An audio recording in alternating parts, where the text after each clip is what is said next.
इस लेक्चर में आज हम लोग स्टार्ट करेंगे। जितना भी हमने 4 लेक्चर में टॉपिक कवर किया है, तो उस टॉपिक में हमने कुछ एग्जांपल्स भी दिए हुए हैं, उस एग्जांपल को हम सॉल्व करेंगे। तो सबसे पहला एग्जांपल दिया है 3.1 चैप्टर 3 का 3.1। अब इसमें क्या बोल रहा है, estimate the average drift speed of conduction electron in copper wire of cross section area. Means उसकी क्रॉस सेक्शन एरिया दे रखी है, इन्होंने क्रॉस सेक्शन एरिया दे रखा है 1 × 10⁻⁻7 मीटर स्क्वायर। उसके बाद क्या बोल रहा है, कैरिंग ए करेंट, मीन्स उस कॉपर वायर में जो करंट मूव कर रही है कितनी 1.5 एम्पियर की करंट मूव कर रही है। Assume that each copper atom contributes roughly 1 conduction electron, means उस कॉपर में जो भी कंडक्टर है उसके अंदर जितने भी एटम हैं, ये मान रहे हैं कि रफली जो है एक एटम जो है एक फ्री इलेक्ट्रॉन प्रोवाइड कर रहा है। मीन्स क्योंकि उसमें जो करंट फ्लो कर रही है किसकी वजह से कर रही है, due to the free electron. तो हम ये मान रहे हैं यहाँ पे क्वेश्चन में कि जितने भी एटम उस कॉपर कंडक्टर में हैं वो एक एटम एक फ्री इलेक्ट्रॉन प्रोवाइड कर रही है। Okay, the density of copper, अब कॉपर की जो डेंसिटी इन्होंने दे रखी है, डेंसिटी की वैल्यू है 9.0 × 10⁻³ kg/m³। जैसे नॉर्मल आयरन, मरकरी सबकी डेंसिटी अलग अलग होती है, तो सो कॉपर की डेंसिटी 9 × 10⁻³ kg/m³ दे रखा हुआ है। उसके बाद कह रहा है एंड इट्स एटॉमिक मास जो है, एटॉमिक मास जो है दिया है 63.5 U, atomic mass unit, U for atomic mass unit. तो जैसे हर अलग अलग सभी एलिमेंट का एटॉमिक मास होता है, तो यहाँ पे कॉपर का एटॉमिक मास 63.5 दिया है। तो अब क्या कह रहा है, सबसे पहले क्वेश्चन में तो हमें एवरेज ड्रिफ्ट वेलोसिटी इसकी यहाँ पे कैलकुलेट करनी है। तो यहाँ पे हमें इसकी एवरेज ड्रिफ्ट वेलोसिटी कैलकुलेट करने के लिए हमें पता है एक फॉर्मूला है करंट और ड्रिफ्ट वेलोसिटी के बीच। ये जो फॉर्मूला क्या कहता है, I = NEAVD, ये फॉर्मूला है करंट और ड्रिफ्ट वेलोसिटी के बीच। तो इस फॉर्मूले में हमें VD कैलकुलेट करना है, तो VD = क्या हो जाएगा, I/NEA, ये फॉर्मूला हो जाएगा। तो इस फॉर्मूले में हमें दिख रहा है कि I पता है हमको, E पता है charge of electron, A cross section area पता। बट यहाँ पे प्रॉब्लम क्या आ रही है ड्रिफ्ट वेलोसिटी कैलकुलेट करने के लिए, ये आ रही N मीन्स क्या है, number of free electron per unit volume. ये हमें अभी कैलकुलेट करना पड़ेगा। तो सबसे पहले हमें टारगेट क्या है, इसे इक्वेशन 1 कर लेते हैं। अब इस क्वेश्चन 1 में n की वैल्यू सबसे पहले हम फाइंड कर लें, n कितना होगा। तो जैसे कि इसमें दिया हुआ है n क्या है, इलेक्ट्रॉन पर यूनिट वॉल्यूम। ये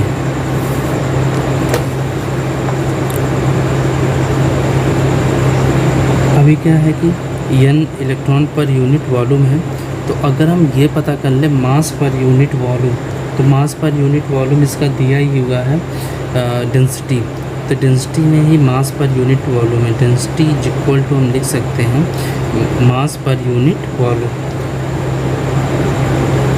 डेंसिटी = मास पर यूनिट वॉल्यूम। तो जिसकी वैल्यू दिया है कितना, 9.0 × 10⁻³ kg/m³। तो ये इसी चीज़ को हम मास स्मॉल m से रिप्रेजेंट कर देंगे, पर यूनिट वॉल्यूम में इसका मास कितना है। तो m की वैल्यू आपकी आ जाएगी। अब इसको हम kg/m³ में, इसको ग्राम में कर लेते हैं, बिकॉज यहाँ पे एटॉमिक मास जो दिया होता है ये ग्राम में होता है। इसको हम ग्राम में भी लिख सकते हैं 63.5 ग्राम। तो यहाँ पे ये हो जाएगा ग्राम में, इसको चेंज करेंगे 10⁻6 g/m³ = small m, means mass आ गया पर यूनिट वॉल्यूम। अब हमें ये मास भी मिल गया। तो उसके बाद अब हमें क्या करना है, इसका number of electron per unit volume निकालने के लिए हम नंबर ऑफ मोल निकाल लेंगे, तो मास अपान मॉलिक्यूलर वेट ये हो जाएगा नंबर ऑफ मोल, और इसमें अगर हम अवोगाद्रो नंबर से मल्टीप्लाई कर दें, अवोगाद्रो नंबर से हम यहाँ पे मल्टीप्लाई कर देते हैं, तो ये हो जाएगा number of free electron per unit volume. यहाँ पे ही आपको ध्यान से समझना है, सबसे पहले मास अपान मॉलिक्यूलर वेट करेंगे तो क्या आ जाएगा नंबर ऑफ मोल, और नंबर ऑफ मोल में जब अवोगाद्रो नंबर से मल्टीप्लाई करते हैं तो क्या आ जाएगा नंबर ऑफ एटम, और नंबर ऑफ एटम बिकॉज जितने एटम हैं उतने ही फ्री इलेक्ट्रॉन प्रोवाइड करेंगे, मीन्स 10 एटम अगर हैं तो 10 फ्री इलेक्ट्रॉन प्रोवाइड करेंगे, तो जितने भी नंबर ऑफ एटम होंगे उतने ही number of free electron per unit volume हमारा आ जाएगा। इसीलिए हम यहाँ पे अब इस सारी वैल्यू रख के हम इसको सिंप्लीफाई करते हैं। तो यम की वैल्यू हमने क्या निकाली है 9 × 10⁻6 अपान मॉलिक्यूलर वेट कितनी है 63.5 इंटू अवोगाद्रो नंबर हम यहाँ पे ले लेते हैं 6.0 × 10⁻23 ये अवोगाद्रो नंबर। तो यहाँ से हमें एन की वैल्यू निकल के आ जाएगी, एन की वैल्यू निकल के आ जाएगी। तो एन की वैल्यू यहाँ पे हम जब इसको कैलकुलेट करते हैं तो इसकी वैल्यू आती है 8.5 × 10⁻28 इलेक्ट्रॉन पर यूनिट वॉल्यूम, ये आ जाता हमारा। ये आप जैसे इसको कैलकुलेट करते हो देन ये नंबर आपका आ जाएगा number of electron per unit volume. अब उसके बाद एन की वैल्यू हम इक्वेशन 1 में पुट करेंगे, तो बाय द इक्वेशन 1 अब 1 के अकॉर्डिंग क्या है Vd इक्वल टू आई की वैल्यू हम यहाँ पर पुट करेंगे। आई की वैल्यू दिया है कितना 1.5, आई की वैल्यू 1.5 एम्पियर, 1.5 बाई अब क्या है यन है, यहाँ पे देख सकते हो आप यन है, ये यन की वैल्यू हमने निकाल रखी है 8.5 × 10⁻28 into E charge of electron 1.6 × 10⁻19 into फिर उसके बाद ए है cross section area. Cross section area आप देख सकते हो क्या दिया है 1 × 10⁻7 मीटर स्क्वायर। तो सो अब इन सबको हम सिंप्लीफाई अगर करते हैं तो Vd की वैल्यू जो निकल के आती है ये आती है 1.1 × 10⁻³ मीटर पर सेकेंड, या इसको ऐसे भी लिखा जा सकता है 1.1 बिकॉज ये मिली की वैल्यू होती है, तो ये मिली मीटर पर सेकेंड। तो इस तरीके से हमारी इसकी ड्रिफ्ट वेलोसिटी आ गई।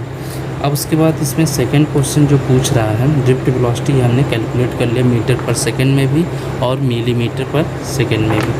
उसके बाद हम नेक्स्ट क्वेश्चन देखें अगर, तो क्या कह रहा है B part compare the drift speed of an above with. अब यहाँ पे जो भी हमने ड्रिफ्ट स्पीड की फाइंड की है अब उसको कंपेयर करना है एबव विथ। तो सबसे पहले यहाँ पे हमें कंपेयर करना है यहाँ पे, जैसा कि फर्स्ट में क्या है thermal speed of copper atom at ordinary temperature. Ordinary temperature का मतलब रूम टेम्परेचर वगैरह। तो इसके बी का फर्स्ट पार्ट हम कर रहे हैं यहाँ पे।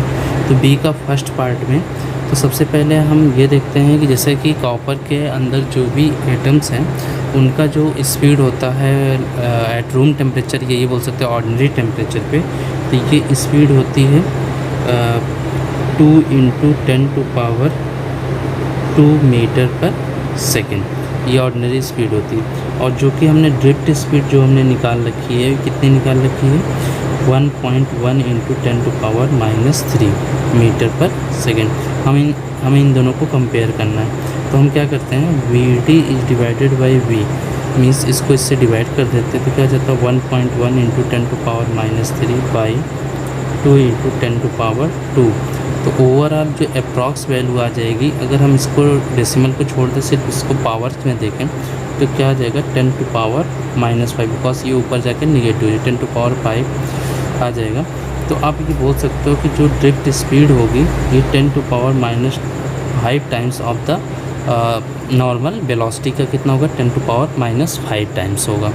सो यहाँ पे कंपेयर हो गया इनका हमारा। उसके बाद नेक्स्ट है इसी का सेकंड पार्ट है। सेकंड पार्ट में क्या बोल रहा है कि आपको कंपेयर करना है यहाँ पे सेकंड पार्ट में speed of propagation of electric field along the conductor which causes the drift motion. जैसे यहाँ पे आपको पता है इलेक्ट्रिक फील्ड की वजह से ही ड्रिफ्ट वेलोसिटी प्रोड्यूस हो रही है, तो हमें इलेक्ट्रिक फील्ड की स्पीड और ड्रिफ्ट स्पीड दोनों को कंपेयर करना है।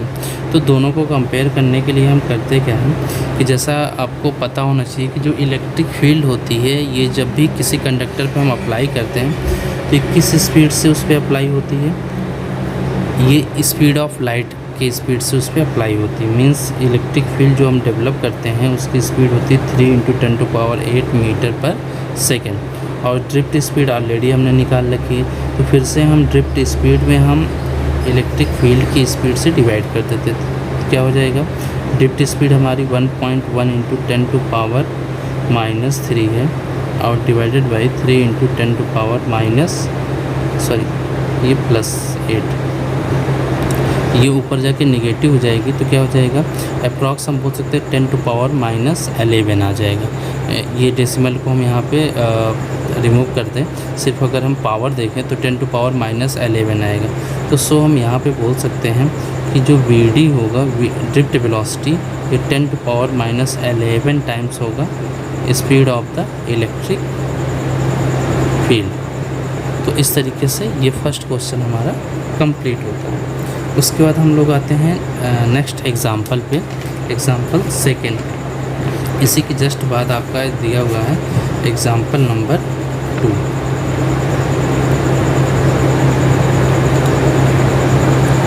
एग्ज़ाम्पल 3.2।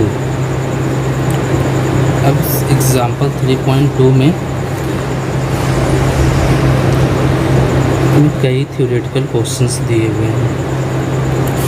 सबसे पहला क्वेश्चन क्या बोल रहा है इनका 3.2 का ए पार्ट में क्या बोल रहा है, आप एनसीईआरटी बुक अपने पास रख के इस क्वेश्चन को सॉल्व करेंगे या देखेंगे सोल्यूशन तो ज़्यादा आपको क्लियर होगा। सबसे पहले हम देख लेते हैं 3.2 में। तो in example 3.1 the electron drift speed is estimated to be only a few millimetre per second. जैसा कि हमने इसके 3.1 में जो हमने सॉल्व किया तो वहाँ पे हमें दिखा क्या कि जो ड्रिफ्ट स्पीड आ रही है वो कितनी आ रही है 1.1 × 10⁻³ मीटर पर सेकेंड, या ये बोल सकते हैं 1.1 मिलीमीटर पर सेकेंड। तो ये कह रहे हैं कि ये हमें दिख क्या रही है फ्यू मिलीमीटर पर सेकेंड आ रही है for a current in the range of a few ampere. और जैसा कि उसमें हमने देखा था करंट किस रेंज की थी, करंट कितनी थी 1.5 एम्पियर की करंट थी, तब जाके ड्रिफ्ट वेलोसिटी कितनी आ रही है few millimetre per second, means 1.1 millimetre per second की। तो ये पूछना क्या चाह रहे हैं, how then is current established almost the instant a circuit is closed. अब जैसा कि हम लोग प्रैक्टिकली भी देखते हैं कि यहाँ पे ड्रिफ्ट स्पीड आपको बहुत ही कम दिख रही होगी, फ्यू मिलीमीटर पर सेकेंड है। और हम देखते हैं कि जैसे ही हम स्विच ऑफ ऑन करते हैं तुरंत हमारी करंट जो होती है सप्लाई शुरू हो जाती है। मींस कितना भी लंबा वायर हो तो उसमें कोई टाइम गैप हमें दिखाई नहीं देता। मींस हम 10 मीटर लंबा वायर रखें और वहाँ पे स्विच जैसे ऑन करते हैं तो उसके नेक्स्ट एंड पे जो भी बल्ब या फैन जो भी कुछ होता है वो ऑन हो जाता है। तो ऐसा क्या रीज़न है जिसकी वजह से इंस्टेंट करंट यहाँ पे डेवलप होती है जबकि ड्रिफ्ट स्पीड बहुत ही कम है। तो इसका रीज़न ये है बच्चों कि जैसे कि हमें पता है कि ये मान लेते हैं कंडक्टर है, तो कंडक्टर में ऐसा नहीं है कि इलेक्ट्रॉन यहाँ पे है इसके इस एंड से इस, जैसे इलेक्ट्रिक फील्ड हमने अप्लाई किया इस डायरेक्शन में। अब आपको पता है इलेक्ट्रिक फील्ड जो अप्लाई होती है वो किस स्पीड से होती है, स्पीड ऑफ लाइट, मीन्स बहुत ही हाई स्पीड से। ये इसकी स्पीड जो होती है ये होती है अप्रॉक्स v की वैल्यू अप्रॉक्स बोल रहे हैं 3×10⁸ मीटर पर स्पीड ऑफ लाइट के इक्वल होती है। तो यहाँ पे इस स्पीड से जब ये इलेक्ट्रिक फील्ड अप्लाई होती है तो यहाँ पे इलेक्ट्रॉन ऐसा नहीं कि किसी एक एंड पे एक सिंगल इलेक्ट्रॉन है तो जिसको यहाँ से ड्रिफ्ट यहाँ पे होने में दूसरे एंड तक जाने में बहुत टाइम लग जाएगा, जिसकी वजह से करंट स्टार्ट होने में टाइम लगेगा। एक्चुअली में होता ये है कि यहाँ पे एक सिंगल इलेक्ट्रॉन एक एंड पे नहीं होता, बल्कि इस पूरे कंडक्टर में हम कहेंगे ढेर सारे इलेक्ट्रॉन इस तरीके से फ्री इलेक्ट्रॉन होते हैं। और जैसे यहाँ पे इलेक्ट्रिक फील्ड अप्लाई होता है तो ये सारे इलेक्ट्रॉन ड्रिफ्ट होना स्टार्ट कर देते हैं, सारे इलेक्ट्रॉन ये ड्रिफ्ट होना स्टार्ट। तो जैसे ये इस एंड का इलेक्ट्रॉन जैसे ही ड्रिफ्ट होगा देन करंट हो जाएगी, फिर दूसरा इलेक्ट्रॉन इसको यहाँ पे। तो मतलब ये है कि पूरे इसके हर पॉइंट पे, कंडक्टर के हर पॉइंट पे हमें क्या होता है, इलेक्ट्रॉन ढेर सारे होते हैं जो कि स्लो स्पीड से ही ड्रिफ्ट होना स्टार्ट कर देते हैं। तो जिसकी वजह से क्या होता है कि हमें इंस्टेंट करंट मिल जाती है वहाँ पे। अगर ये इंस्टेंट करंट अगर ना मिलता तो इसका मतलब ये था कि जैसे कि अगर कोई इलेक्ट्रॉन जो है किसी एक एंड पे है ये और इस एंड से इस एंड तक आता तब जाके हम क्या बोलते हैं करंट होता। तो यहाँ पे ऐसा नहीं हो रहा है, यहाँ पे ढेर सारे इलेक्ट्रॉन इकट्ठा हैं तो जो कि तुरंत ही जैसे इलेक्ट्रिक फील्ड 3×10⁸ मीटर पर सेकेंड की स्पीड से डेवलप हो जाती है। मतलब तुरंत जैसे ही हम स्विच ऑन करते हैं तुरंत, जैसे ये मान लेते हैं कि हम सेल लगाया हमने, अब सेल को यहाँ पे हमने की लगा दी, की को जैसे ही यहाँ पे हम ऑन करते हैं तुरंत क्या होता है इलेक्ट्रिक फील्ड डेवलप हो जाती है। और इलेक्ट्रिक फील्ड डेवलप होते ही इलेक्ट्रॉन क्या करते हैं, ड्रिफ्ट करना स्टार्ट कर देते हैं। तो जिसकी वजह से हमें कोई यहाँ पे वेट करने की ज़रूरत नहीं कि इलेक्ट्रॉन जो है एक एंड से दूसरे एंड तक अकेला इलेक्ट्रॉन आए, बल्कि यहाँ पे क्या होता है हर जगह पे इलेक्ट्रॉन होते हैं जो ड्रिफ्ट करना स्टार्ट कर देते हैं, जिसकी वजह से हमें इंस्टेंट करंट मिल पाती है। उसके बाद बी पार्ट में क्या पूछ रहा है, the electron drift arises due to the force experienced by the electron in the electric field inside the conductor, but force should cause acceleration। जैसा कि अब इसमें कहने का मतलब इनका ये है बी पार्ट में ये कह रहा है जैसे कि हमने कोई भी कंडक्टर है, जैसे ही सेल उस पर कनेक्ट करते हैं देन इलेक्ट्रॉन के ऊपर क्या लगता है, फोर्स लगता है। इस फोर्स के वजह से ही क्या होती है यहाँ पे इलेक्ट्रॉन ड्रिफ्ट करती मीन्स मूव करती है। तो आपको पता होगा कि जैसे किसी ऑब्जेक्ट पर हम फोर्स लगाते हैं तो फोर्स की वजह से क्या होता है, एसेलरेशन प्रोड्यूस होता है। तो एसेलरेशन होने का मतलब ये है कि लगातार इसकी जो वेलोसिटी है ये इंक्रीज़ करनी चाहिए, लेकिन एक्चुअली में प्रैक्टिकली हम क्या देखते हैं कि ये कांस्टेंट वेलोसिटी होती है। ड्रिफ्ट वेलोसिटी क्या होती है, एक कांस्टेंट वेलोसिटी होती है, ना कि एक एसेलरेटेड होती है। तो इसका रीज़न क्या है, तो इसका रीज़न हम ये बताते हैं कि आपका जैसे ही ये इलेक्ट्रॉन पे फोर्स लगता है इलेक्ट्रिक फील्ड की वजह से, जैसे इलेक्ट्रिक फील्ड इस डायरेक्शन में लग रहा है उसके जस्ट अपोजिट में यहाँ पे फोर्स लगता है। तो ये फोर्स जैसे ही डेवलप होता है तो यहाँ पे फोर्स की वजह से इलेक्ट्रॉन एसेलरेट करते हैं। एक्चुअली में ये एसेलरेट करना स्टार्ट करते हैं, लेकिन आपको पता है कि यहाँ पे कंसेक्यूटिव कोलिजन्स होते हैं, मीन्स इलेक्ट्रॉन जो होता है दूसरे पॉजिटिव आयन, जैसे इलेक्ट्रॉन है ये अब एसेलरेट करना स्टार्ट किया, लेकिन जैसे ही एसेलरेट करेगा तो कुछ टाइम बाद तुरंत क्या होगा, पॉजिटिव आयन्स या पॉजिटिव पार्टिकल से कोलाइड कर जाएगा। तो कोलाइड करेगा तो मीन्स रिलैक्सेशन टाइम, जो टाइम गैप होता है इसे क्या बोलते हैं, रिलैक्सेशन टाइम। तो रिलैक्सेशन टाइम के लिए ही एसेलरेट कर पाता है। तो ये रिलैक्सेशन टाइम में जितना एसेलरेट करता है उसे क्या बोलते हैं हम लोग, जो वेलोसिटी गेन करता है उसे बोलते हैं ड्रिफ्ट वेलोसिटी।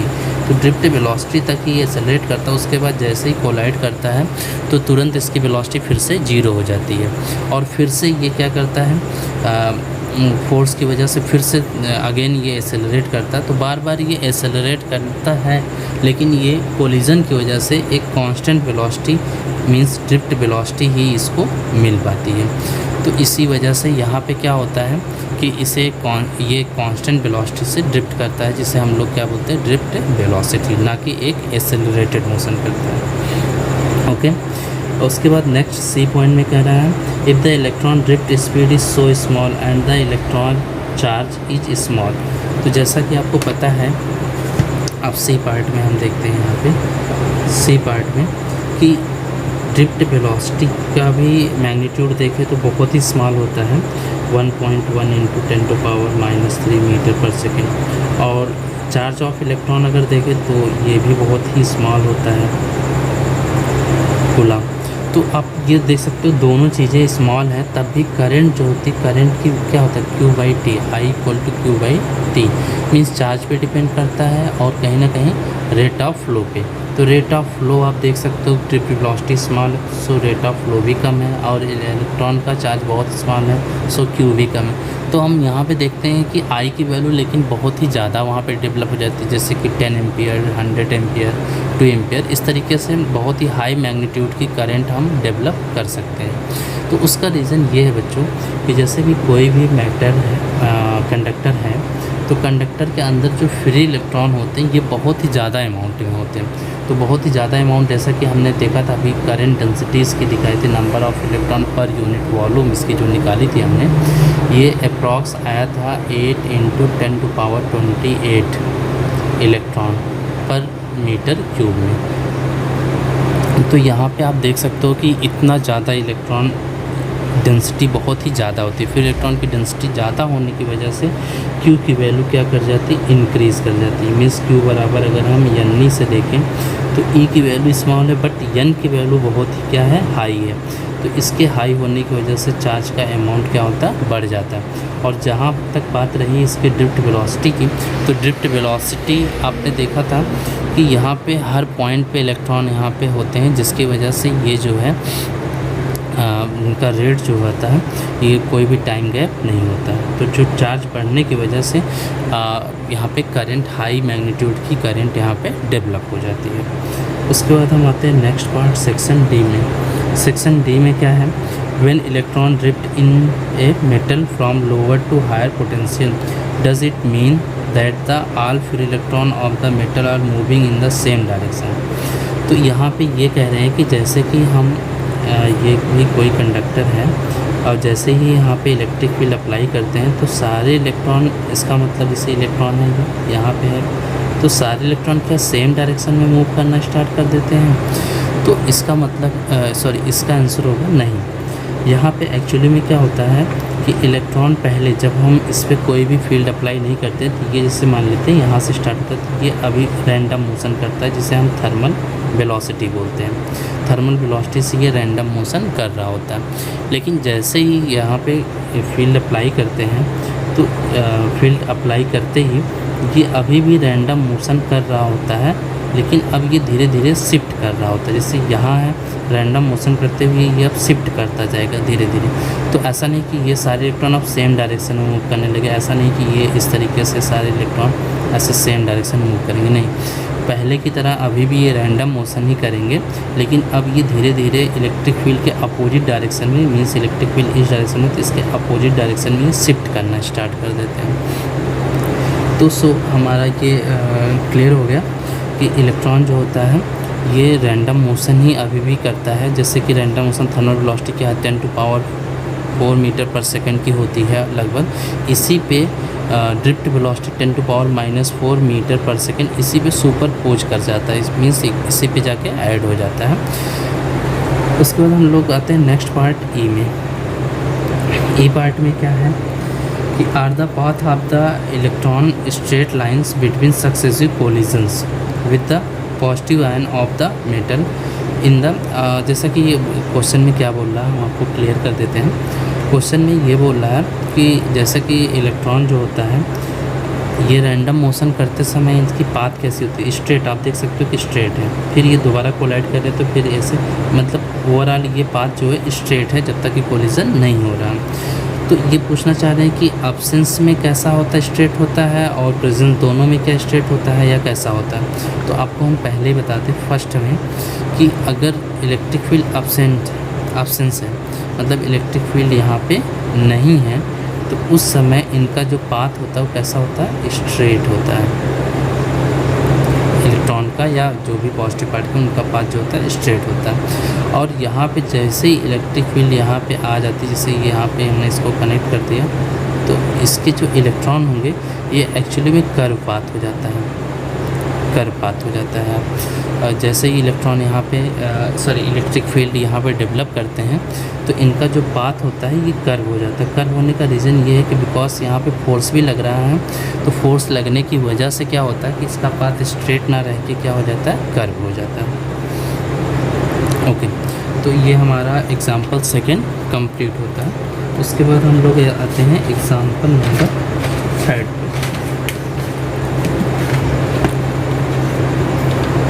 एग्ज़ाम्पल थर्ड,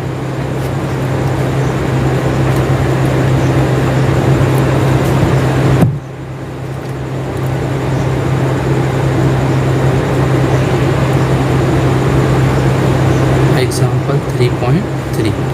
अब इसमें क्या बोल रहा है, an electric toaster uses nichrome for its heating element. Means आपको पता होगा कि जैसे कि जो इलेक्ट्रिक जितने भी जैसे आयरन है, टोस्टर है, ब्लोअर है, तो उसमें क्या होता है कि हम करंट के हीटिंग इफ़ेक्ट का यूज़ करते हैं। हीटिंग इफ़ेक्ट मतलब जैसे ही किसी भी एलिमेंट से करंट पास होता है तो क्या प्रोड्यूस करता है, हीट प्रोड्यूस करता है। तो यहाँ पे उसी चीज़ का ये यूज़ किया जा रहा है। तो मैंने बोल रहा है small current passes through it, means toaster से जब भी स्मॉल करंट पास हो रही है, its resistance at room temperature कितना है, उसका resistance room temperature means T1 की वैल्यू दिया 27 डिग्री सेल्सियस।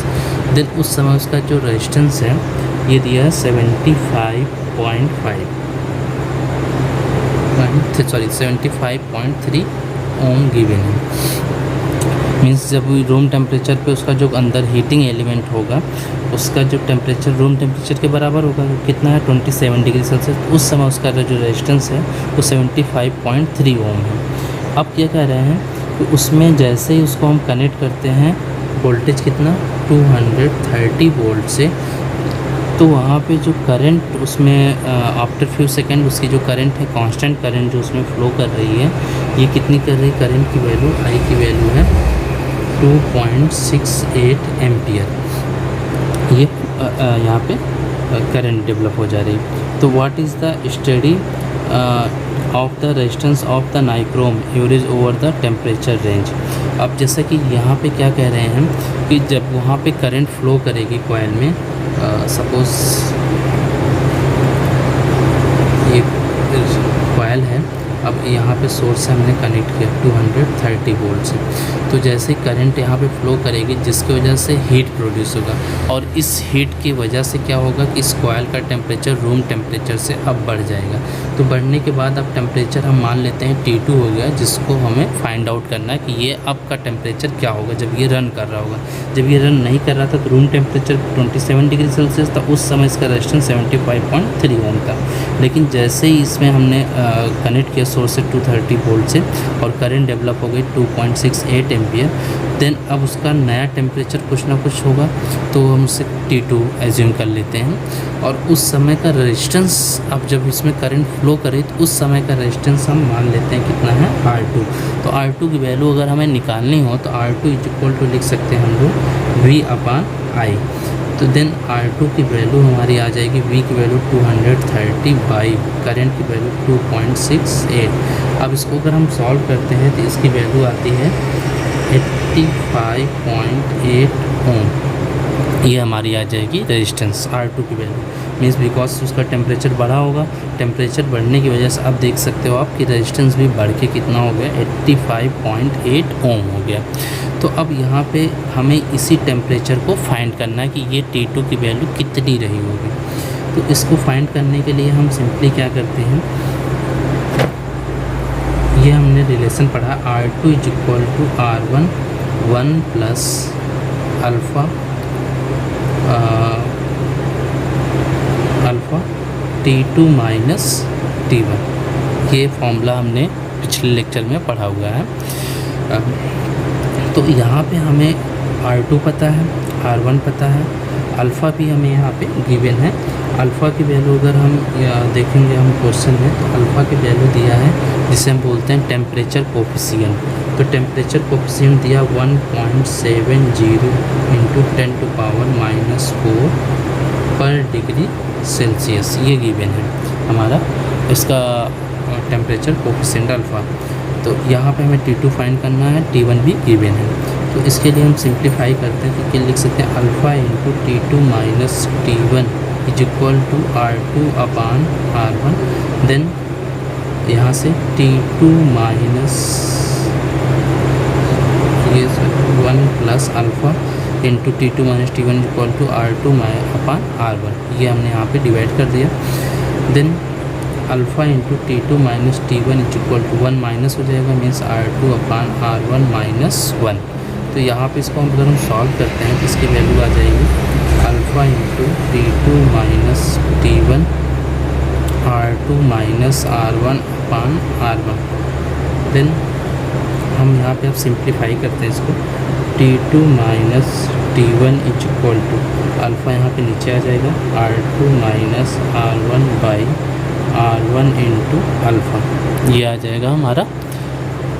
देन अब यहाँ पे वैल्यू पुट करते हैं T2 माइनस T1 की वैल्यू कितनी है 27, R2 की वैल्यू कितनी है हमारी, R2 की वैल्यू जो है हमने यहाँ पे निकाल रखी है 85.8 माइनस R1 की वैल्यू दिया है 75.3 बाई R1 की वैल्यू फिर से लिखते हैं 75.3 इंटू अल्फ़ा की वैल्यू जो है दिया है 1.70 इंटू 10 टू पावर माइनस 4।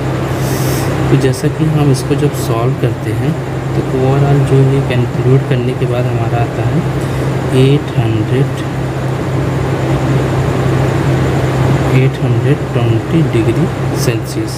तो जैसा कि यहाँ पे T2 की वैल्यू, तो ये जाके इधर प्लस हो जाएगा, तो ये हो जाएगा 820 प्लस 27, ओवरऑल आ जाएगा हमारा 847 डिग्री सेल्सियस। मीन्स जो अब उसका कॉयल का जो हीट टोस्टर के अंदर जो भी कॉयल लगाया हुआ है उसका अब न्यू टेम्परेचर क्या होगा 847 डिग्री सेल्सियस हो जाएगा। ओके, तो इस तरीके से ये क्वेश्चन भी कंप्लीट होता है।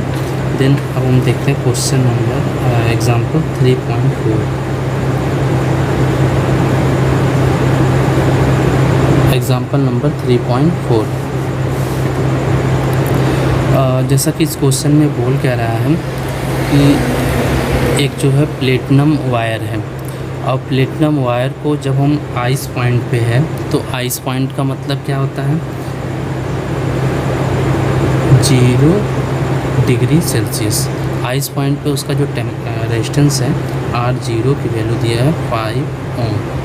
फिर उसके बाद कह रहा है अगर हम इसी वायर का जो है स्टीम पॉइंट पे अगर देखें रेजिस्टेंस, स्टीम पॉइंट का मतलब इसको हम T1 मान लेते हैं, इसकी वैल्यू हो गई 100 डिग्री सेल्सियस। तो इस समय जो है इसका जो रेजिस्टेंस है R2 की वैल्यू दिया है, R2 की वैल्यू जो है दिया है 5.39 ओम, ये हो गया। उसके बाद फिर ये कह रहे हैं कि हम इसको एक बाथ टब में रख रहे हैं और उसका टेम्परेचर हमें पता नहीं है, तो हम उसका टेम्परेचर T2 मान लेते हैं और उसको हमें फाइंड करना है। देन अब इस समय इसका जो है ये R1 होगा।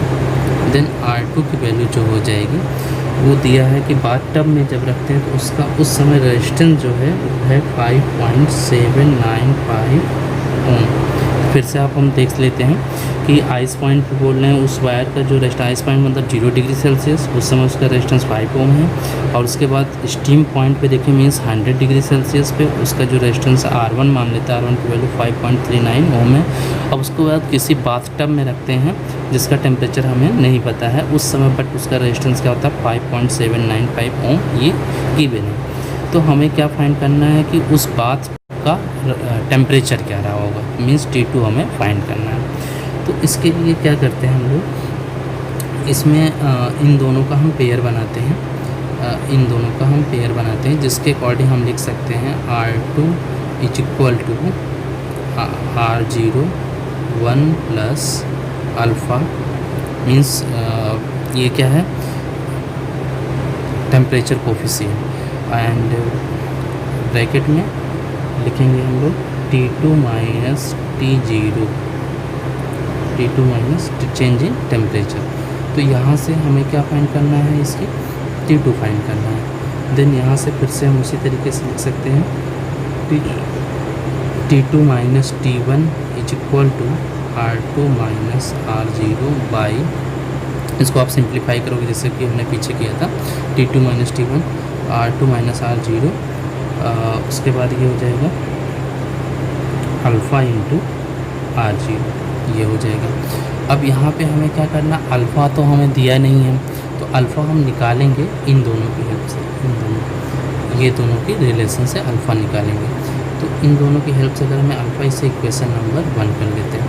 तो अल्फ़ा अगर हमें निकालनी है तो अल्फ़ा के लिए हमने फॉर्मूला आपको बताया हुआ था, अल्फ़ा इक्वल टू होता है change in resistance means R1 minus R0 by change in temperature. जैसे इन दोनों में अगर देखें तो टेम्परेचर का चेंज कितना हुआ, T1 माइनस T0 अपान इंटू इनिशियल टेम्परेचर कितना R0। तो ये वैल्यू आ गई हमारी अल्फ़ा की वैल्यू। इन दोनों की हेल्प से अगर हम लिखना चाहें, इन दोनों की हेल्प से, इक्वेशन की हेल्प से, तो अल्फ़ा की वैल्यू हो जाएगी ये वैल्यू उठा के हम इक्वेशन 1 में पुट कर देंगे। तो बाय द इक्वेशन, एक्चुअली में यहाँ पे T0 होगा, ये T0, T2 minus T0, R2 minus R0 alpha into R0, equation 1 बना हुआ। इसी इक्वेशन में अल्फ़ा की वैल्यू ले जाके हम पुट करते हैं। बाय द इक्वेशन 1 अब हम पुट करते हैं, तो T2 minus T0 is equal to R2 minus R0 by